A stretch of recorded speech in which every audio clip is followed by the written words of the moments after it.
Si tu veux apprendre ta religion correctement, viens me rejoindre sur mon nouveau site internet i-islami.com. Croyances, langue arabe, jurisprudence, tajwid, tafsir, sciences du hadith, comportement et exhortation.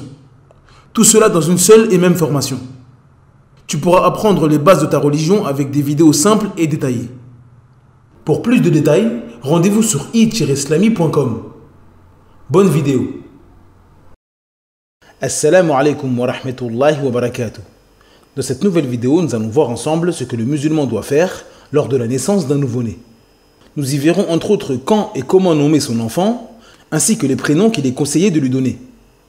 Nous verrons également les différentes sunnas qu'il est conseillé de faire lors de la naissance de l'enfant, en essayant de répondre aux questions qui reviennent le plus souvent chez les musulmans. Sans perdre plus de temps, on passe à l'explication. Bismillah walhamdulillah wa salatu wa salamu ala rasulillah wa ala alihi wa ashabihi wa man wala. Amma ba'd. Le prénom de l'enfant. Comment nommer son enfant? Il est du devoir du musulman de choisir un prénom convenable pour son enfant. Il doit choisir un prénom qui plaît à Allah Azza wa Jal et ne pas choisir un prénom avec un sens contraire à la législation. Les prénoms mu'abbad. Il s'agit des prénoms possédant un nom parmi les noms d'Allah Azza wa Jal. Il s'agit des meilleurs prénoms que le musulman puisse donner à son enfant. Ces prénoms affirment l'unicité d'Allah Azza wa Jal dans l'adoration et indiquent également que l'homme est un serviteur et adorateur d'Allah Azza wa Jal. Les meilleurs prénoms mu'abbad sont Abdallah et Abdurrahman.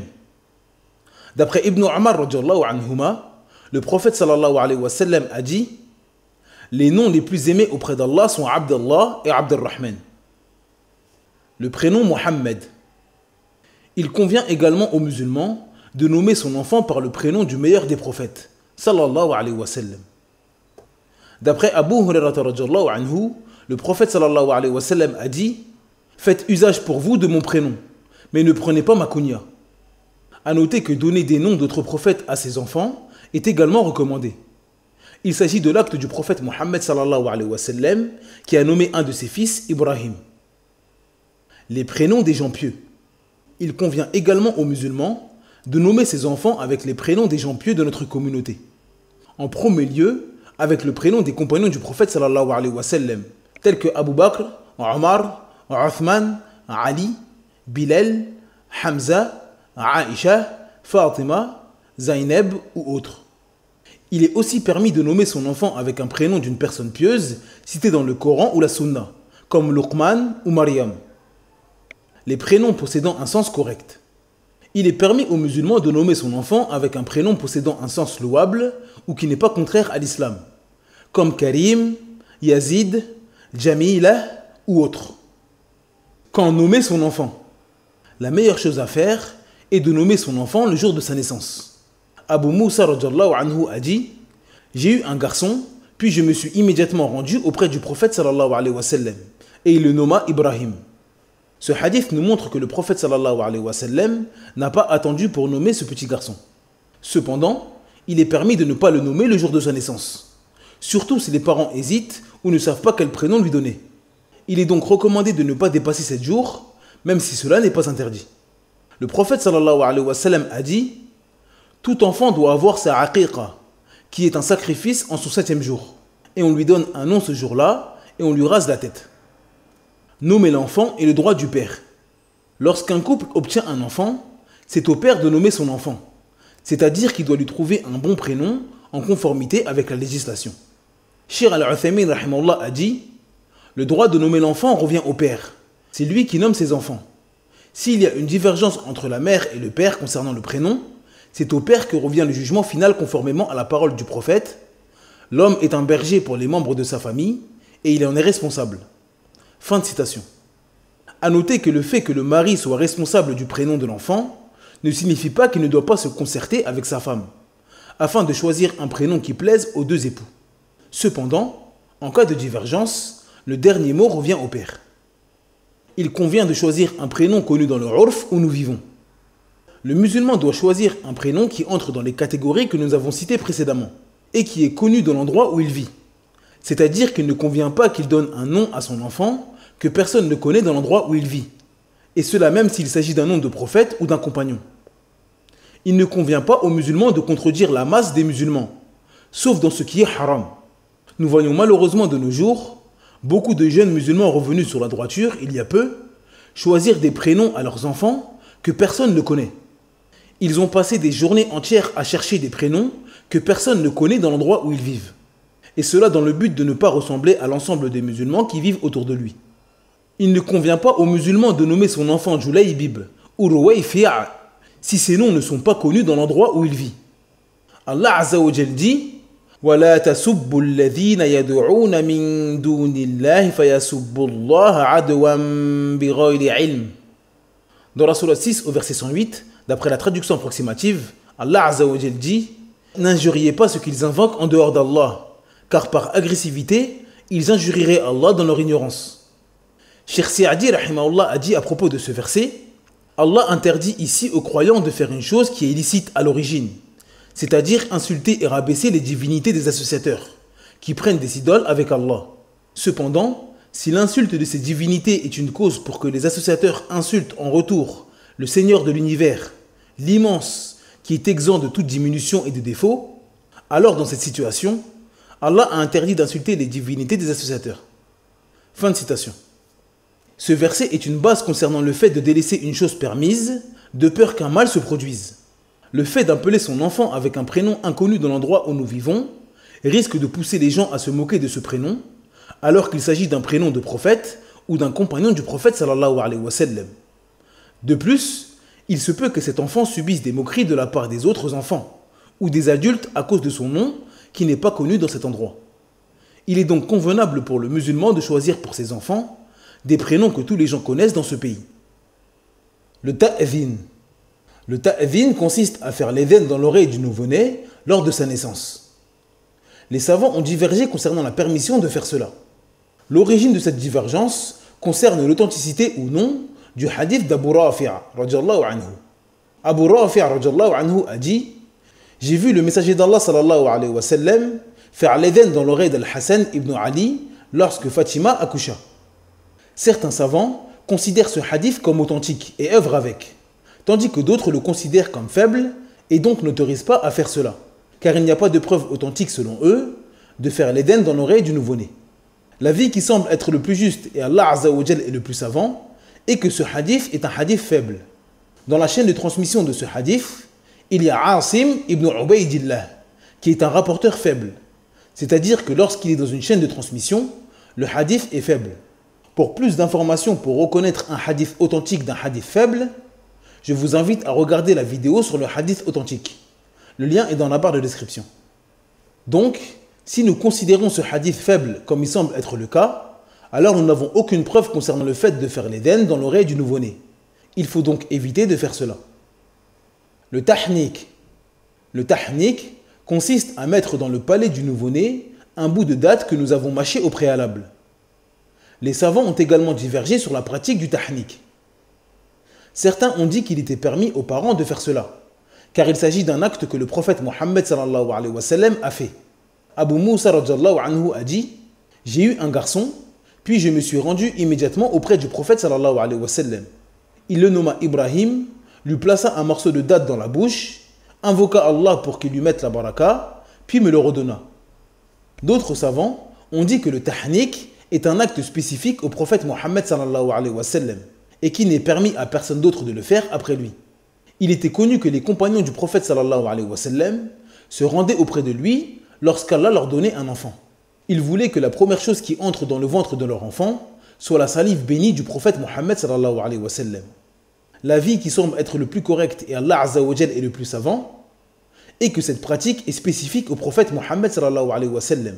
Comme nous l'avons dit dans la vidéo de la définition du mot baraka, le lien est dans la barre de description, le corps du prophète sallallahu alayhi wa sallam possède la baraka en lui-même, contrairement aux autres croyants. C'est pour cela que les compagnons cherchaient le tahnik du prophète sallallahu alayhi wa sallam et ne le faisaient pas eux-mêmes. De plus, après la mort du prophète Mohammed sallallahu alayhi wa sallam, les compagnons ne se rendaient pas auprès d'Abu Bakr ou Omar pour qu'ils fassent le tahnik à leurs enfants. Ceci nous indique donc que ce qui était voulu par les compagnons était la baraka du prophète Mohammed sallallahu alayhi wa sallam pour leurs enfants. Il ne convient donc pas à une autre personne que le prophète Mohammed sallallahu alayhi wa sallam de faire cela, car il ne possède pas la baraka du prophète sallallahu alayhi wa sallam. Raser la tête du nouveau-né. Il fait partie de la sunna de raser la tête de son enfant le 7e jour de sa naissance. D'après Samura ibn Jundub radhiyallahu anhu, le prophète sallallahu alayhi wa sallam a dit: tout enfant doit avoir sa aqiqa. On égorge pour lui le 7e jour, on le rase et on le nomme. Il est également recommandé de peser les cheveux du nouveau-né et de donner en aumône le poids en argent. Ali ibn Abi Talib radhiyallahu anhu a dit: le prophète sallallahu alayhi wa sallam a sacrifié un mouton pour la aqiqa de son petit-fils Al-Hassan. Puis il dit à sa fille Fatima radhiyallahu anha: ô Fatima, rase-lui la tête et donne en aumône le poids des cheveux en argent. Donc, si le gramme d'argent dans le pays où je me trouve est d'1 € et que le poids des cheveux du nouveau-né est de 10 grammes, il faudra faire une aumône de 10 €. Comment compter le 7e jour? Pour compter correctement le 7e jour, il faut diviser la naissance des nouveau-nés en deux. Le nouveau-né qui est né la journée. Ce qui est voulu par la journée est une naissance qui a lieu entre l'heure du Fajr jusqu'au Maghreb, c'est-à-dire la période où le musulman jeûne. Si l'enfant naît durant cette période, alors il faut compter le jour de la naissance du nouveau-né. Exemple, si l'enfant est né un lundi à midi, alors le 7e jour sera le dimanche suivant, car nous avons compté le jour de sa naissance, c'est-à-dire le lundi. Donc le dimanche est le 7e jour. Le nouveau-né qui est né la nuit. Ce qui est voulu par la nuit est une naissance qui a lieu entre l'heure du Maghreb jusqu'au Fajr, c'est-à-dire la période où le musulman peut manger lors du jeûne. Si l'enfant naît durant cette période, alors on ne compte pas la nuit de sa naissance, car la nuit suit les jours dans le calendrier lunaire. Exemple, si mon enfant naît un lundi à 1 h du matin, alors le 7e jour sera le lundi suivant, car nous n'avons pas compté la nuit de sa naissance. Donc le 7e jour sera le lundi. Est-ce que le rasage de la tête concerne uniquement les garçons? Comme nous l'avons dit précédemment, raser la tête du nouveau-né est une sunna prouvée par les textes. Cependant, les savants ont divergé concernant le rasage de la tête de la fille. L'avis qui semble être le plus juste est que cela concerne uniquement le garçon. Dans le hadith de Samura ibn Jundub radhiyallahu anhu, le prophète sallallahu alayhi wa sallam dit: tout roulam doit avoir sa aqiqa. On égorge pour lui le 7e jour. On le rase et on le nomme. Le terme roulam dans la langue arabe signifie le petit garçon. Ceci nous montre que tout ce qui est cité dans ce hadith concerne le petit garçon et non la petite fille, sauf si nous avons une preuve du contraire. Nous avons des preuves qui nous indiquent qu'il faut faire la aqiqa pour la petite fille et qu'il faut lui donner un prénom.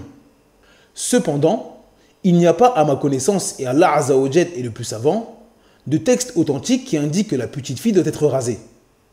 Nous devons donc rester sur la base et spécifier cela au petit garçon.